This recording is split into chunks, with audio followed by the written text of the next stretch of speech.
Joel chapter number 2, the prophet Joel, verse number 28 says, "And after this it shall be that I pour out my spirit on all flesh, and your sons and your daughters shall prophesy, your old men dream dreams, and your young men see visions." Hi, this is Barry Phillips with 10-Minute Torah, day number 1 of Torah portion Mikketz. Let's go to Bereshit, or Genesis, chapter number 40.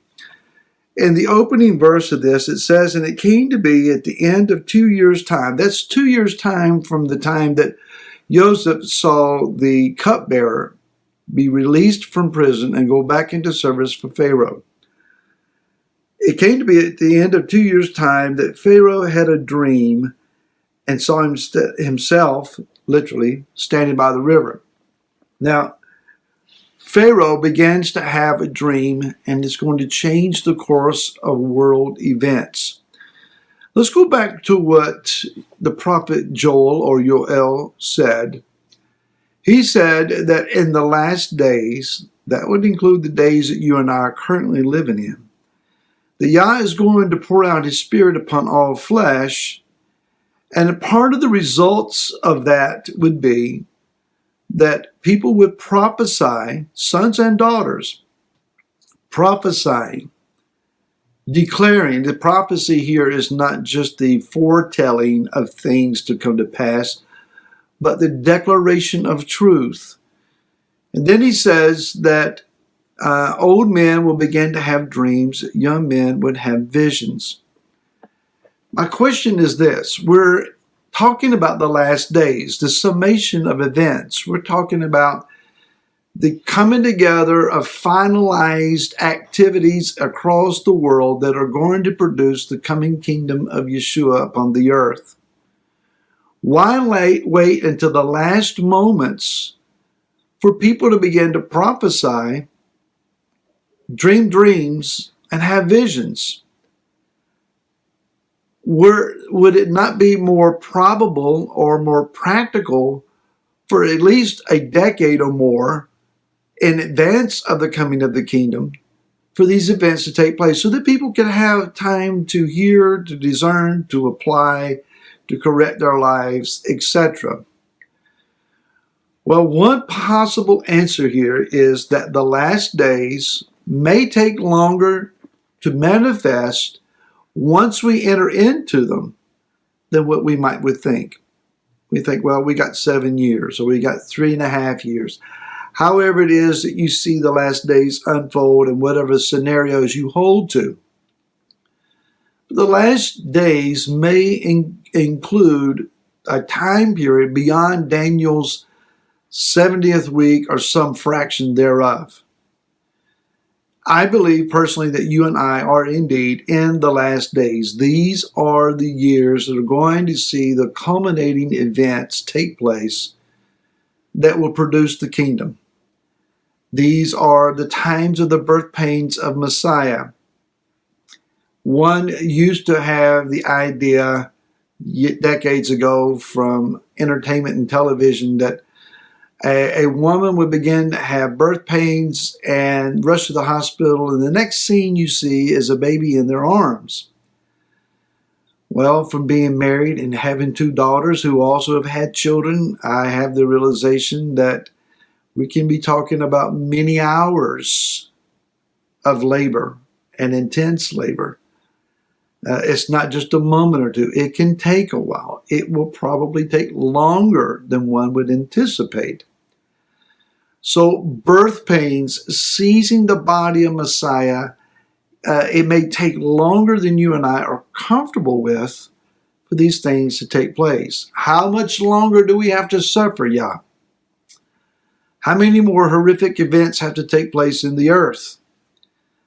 Well, hold on. We're about to find out. So dreams and visions. Joseph is a man who is gifted with the vehicle of dreams. Lord Jonathan Sacks, Rabbi Lord Jonathan Sacks, who recently passed away, and may his memory always be a blessing. He said that Joseph had 3 giftings. he dreamed dreams. That is, he dreamed of things that were significant and of prophetic value. He interpreted the dreams of others, and then he implemented the purpose of dreams, solving the problems that the dreams would warn of. Here we find something that's very interesting. Joseph's dreams of his own leadership gave him a sense of direction, but it wasn't Joseph's dreams that brought to pass the world events that put him in that position, but rather the dreams of Pharaoh. Joseph's dreams didn't open the door of the prison cell for him. Somebody else's did. I find that interesting. So let's summarize that idea with the following statement. Our dreams give us direction. It is other people's dreams that give us opportunity. Our own dreams give us direction. Other people's dreams give us an opportunity. So you may have a vision or a dream of understanding what it is that you're called to, what a divine purpose for your life may be, but you're going to need someone else to have a dream or a vision in order for you to have an open door for that to take place. It's rare that your own dreams create your own open doors. So following your dreams and reaching for the stars, that sounds good and makes lyrics to pleasant music, but we need cooperation. Cooperation in the body of Messiah. It is in the midst of a group of people praying that the heart of the Messiah is revealed. It's not that we need to hear one side or the other side. It's in the middle. Yah speaks, but he speaks from various voices, and we need to hear the culmination of these voices. You need my dream, and I need yours in order for the facilitating of what Yah is wanting to accomplish. Consider this. Kepha, or Simon Peter, was up on a roof praying and had a vision of the sheep being let down from heaven. Yah gave him some instruction that he really didn't understand. It was when Cornelius, though, had likewise a vision and was told what to do that he brought Kepha to his house, and it was Cornelius's dream or vision that opened the door for Kepha's dream and vision to come to pass. In the last days, we have a choice that we can make. We can be chasing after our own dreams, our own visions, and following after our own path, looking for fulfillment for ourselves, or we can present that which we have dreamed and offer it to the body, who may offer to us a parallel dream or vision, something that works so that the two become one. Remember, it is Yah who separates for the purpose of ultimately bringing together reconciliation and restoration. The goal is not the promotion of the individual. The goal of the body of Messiah is to promote the head of the body, who then will bring the body collectively together. It is in the promotion of Yeshua that we began to find those that have dreams and visions that work alongside of our own.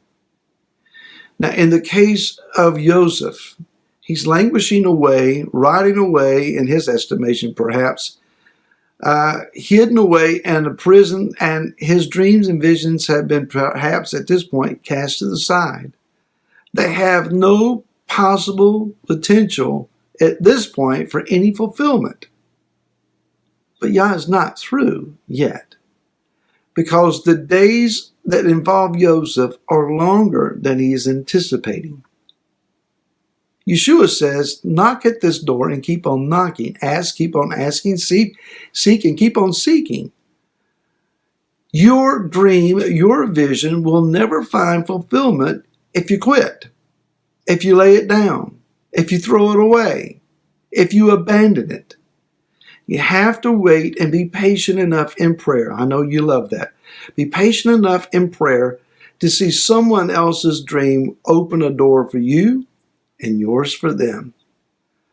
We'll follow the dream path a little bit further tomorrow. Until then, shalom.